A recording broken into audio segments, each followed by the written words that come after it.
Hi and welcome to another narration presented by yours truly, Cryptid's Roost.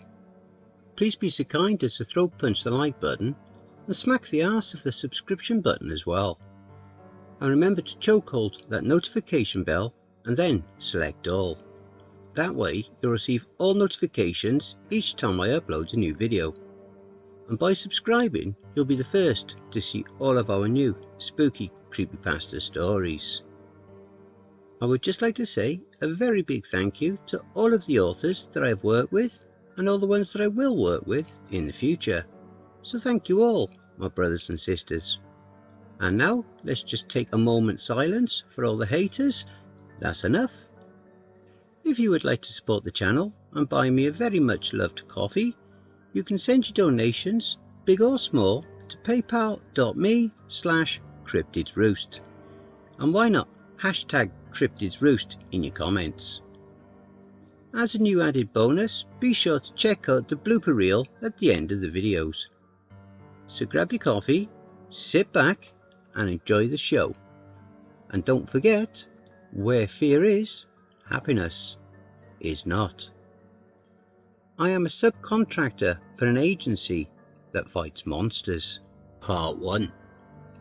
This awesome series is written by Aqibali1993, a wonderful author over on Reddit. And if you would like to read more of his works, a link to his Reddit profile will be below in the description. And be sure to check out his new book, The Dark Ranger, Arc 1, Redhill Town. The Amazon links will be listed below. Just as a quick side note, in this series, their adventures involve the SDF, a private military company that fights supernatural creatures, otherwise known as the Supernatural Defense Force. My alarm clock blared at 6 AM as it usually did. I normally went on a run before eating breakfast, but as I went to snooze the alarm off, a notification popped up. 12 missed calls from an unfamiliar number. Who could this be? I thought. Curious to know, I left my wife snoring away in the bed and made my way into the conservatory where no one could hear.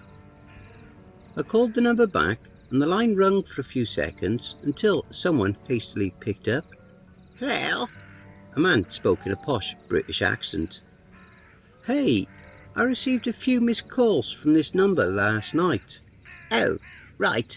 You must be Mr. McCarthy. Yes, speaking.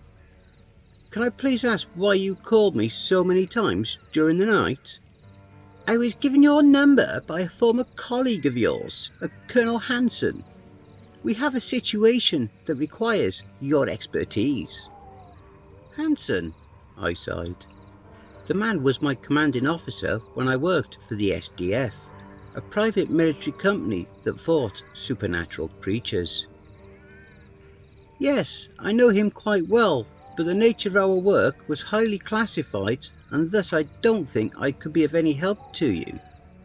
He said you were our best shot at dealing with this situation.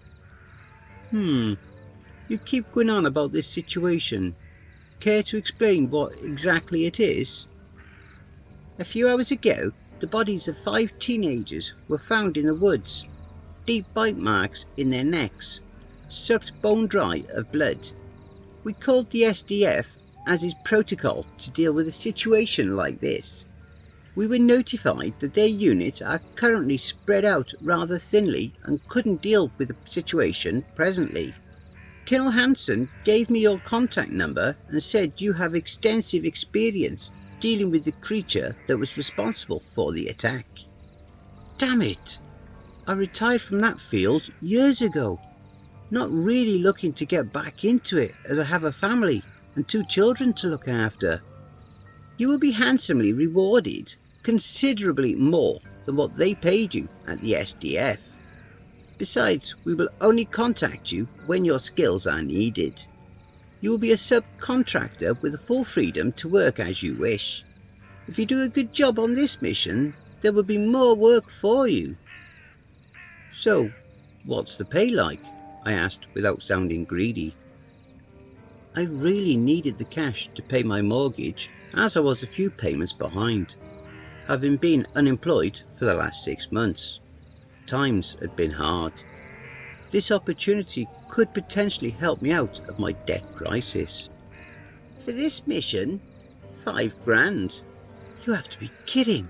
I'm going to put my life on the line for a lousy 5 grand. Make it 10 and you have a deal. I negotiated without sounding too snarky. Please, Mr. McCarthy, you have to understand that we are not made out of money. Listen, I cut him off. If you want a proper job done, then it's going to cost you money. I need to pay for weapons, ammunition, and put my own life on the line. The SDF had procedures and backups in place in case the mission went south. This was going to be me working on my own. If anything went wrong, it was my life on the line. You drive a hard bargain, the man sighed. All right, 10 it is. I will send you an email with the contract and non-disclosure agreement. Please read it, sign it, and send it back before my men pick you up at 10 AM. All right, but please make sure no one fucks around with the bodies. Makes my job harder than it already is without them CSI arseholes trampling over everything. Understood. I'll let you prepare for the mission. The man finished before hanging up the phone.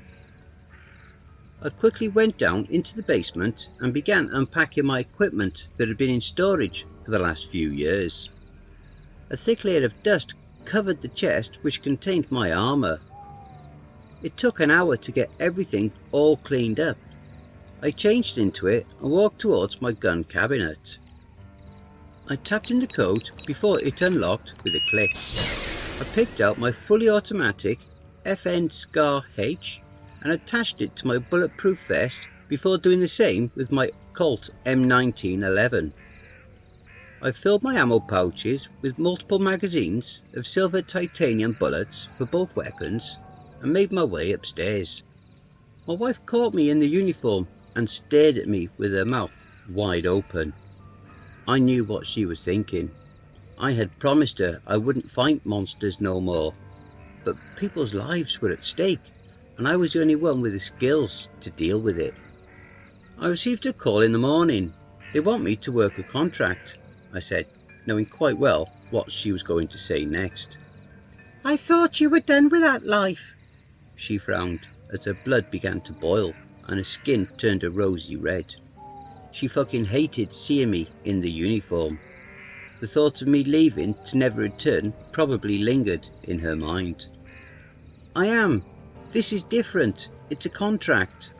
When it's done, I get paid 10 grand and come straight home.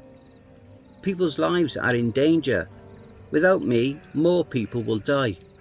Come on, we need the money to pay the bills, otherwise we'll be without a home, I pleaded.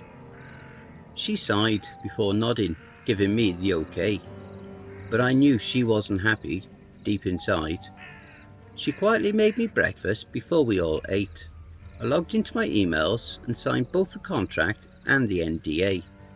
I spent the rest of my time with my wife and children until the clock struck 10 AM. The sound of a large diesel engine hummed outside. That was my cue to go outside, but before I did, I hugged and kissed them all goodbye. 2 men dressed in black suits greeted me at the door and motioned me into the large blacked out SUV before setting off towards the scene. Once I arrived, a police officer greeted me at the cordoned off area. Mr. McCarthy, I've been awaiting your arrival, he said before lifting the yellow strip and allowing me to pass. They weren't messing around when they said they were sending in a professional, he said, staring at my gun. I just nodded and walked towards the scene, where I noticed the lifeless, deformed bodies of the teenagers. I sure could have used that fancy SDF equipment to examine the murder scene, but I was on my own, so I conducted it good old-fashioned way. First body, young male in his teens, sucked completely dry of blood, skin shriveled up like a raisin. Bite marks in the neck where the blood was extracted. Deep claw marks on the body pierced all the way through to the bone. No organs were extracted. Large footprints near the body. I checked the other bodies and made sure there was nothing else that was missed. All evidence led me to believe that it was only their blood the creature was after. Could be anything. Vampire, ghoul, blood phages, Beelban, Rokuro Booby. The list goes on. The large footprints in the dirt didn't give me much to work with, as they had been trampled over a few times by the boots of the police officers. The attack was conducted in a fast and efficient manner, as there was no sign of a struggle. Upon further inspection of the surrounding fauna and trees, I discovered a trail that led further into the forest. I approached the police officer to explain the situation. "Hey mate, so find anything?" he asked. "Yeah, I've done my investigation on the bodies. You can do your CSI thing. There's a trail that leads further into the forest. I'm going to check it out." "Alright, I'll get my men to take care of the bodies. Also, before you go, I was asked to give you this PDA and this headset so you can keep in contact with the boss." The PDA came with a wrist mount and a wiring harness that leads all the way to my ear. It should already have its frequency saved in the radio. Once it was set up, I followed the path for what seemed like hours until I reached a small clearing in the forest where I heard a deep growl and hid behind a small bush to observe a clearing. The broad silhouette of the creature gnawed on a dismembered limb, chomping away through squishy flesh and crunchy bones. I cocked my battle rifle and switched the safety off. The creature stopped in its tracks and looked around. Damn it, it must have heard that. Getting old and rusty could cost me my life. It ran towards me before I could let a round off. It leapt on top of me and began pounding my chest.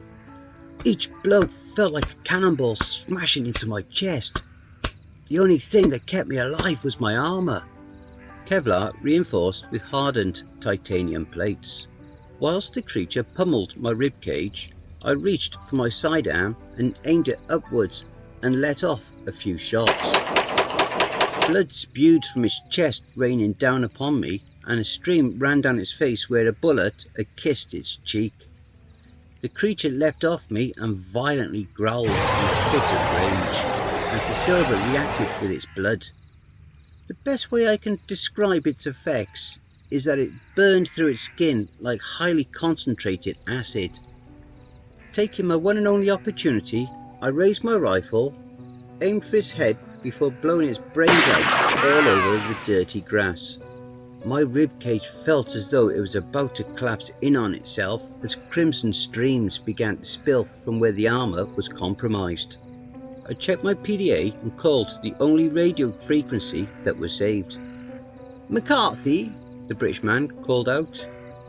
I coughed up a mouthful of blood. "It's dealt with, although it got me pretty bad. I'm bleeding out and won't be able to make it." "Hold on, I've got your GPS coordinates.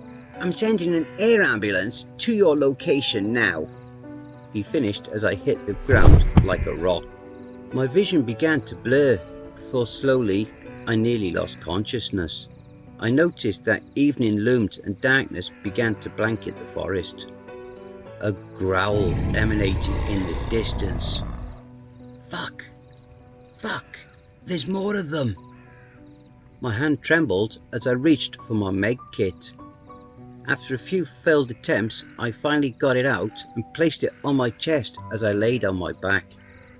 I pricked the syringe deep into my leg and let it loose into my system, numbing the pain enough so I could move. I had 20 minutes to hold out before it came into full effect. With every little ounce of strength that remained within me, I managed to drag my almost lifeless body to the foot of a nearby tree and rested my back upon its coarse skin. I hope you all enjoy the following blooper reel. And remember to chokehold that notification bell each time I upload a new video. No, that's wrong. And remember to chokehold that notification bell and then select all. Right. You mean... Oh, right. You must be Mr. McCarthy. A few hours ago, the bodies of 5 teenagers were found in the woods with deep... A few hours ago, the bodies of 5 teenagers were found in the woods. You will be handsomely rewarded, considerably more than what you were paid. You will be handsomely rewarded, considerably more than what they paid you at the SDF. You have to be kidding! I'm going to put my line on... You have to be kidding! I'm going to put my life on the line for a lousy £5 grand? If you want a proper job done, then it's going to cost you money. Please read it, sign it, and send it back before you men... Please read it, sign it, and send it back before my men pick you up at 10 AM. Before doing the same with my Colt... Before doing the same with my Colt M1911.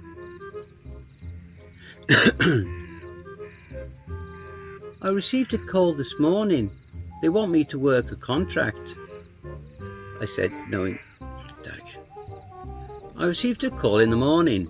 They want me to work a contract. I said, knowing quite well what she was going to say next. She fucking hated me. She fucking hated seeing me in the uniform. The sound of a large diesel engine hummed outside. All evidence led me to believe that it was only their blood the creature was after. Rockuro booby. The list goes on. Alright, I'll get my men to take care of the bodies. Chomping away through squishy flesh and crunchy bones. It ran towards me before I could let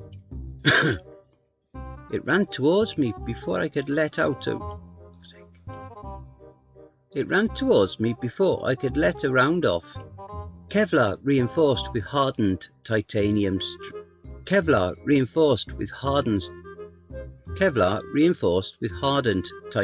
plates. I checked my PDA and called the only radio frequency that was saved. I'm sending an air ambulance to your location now.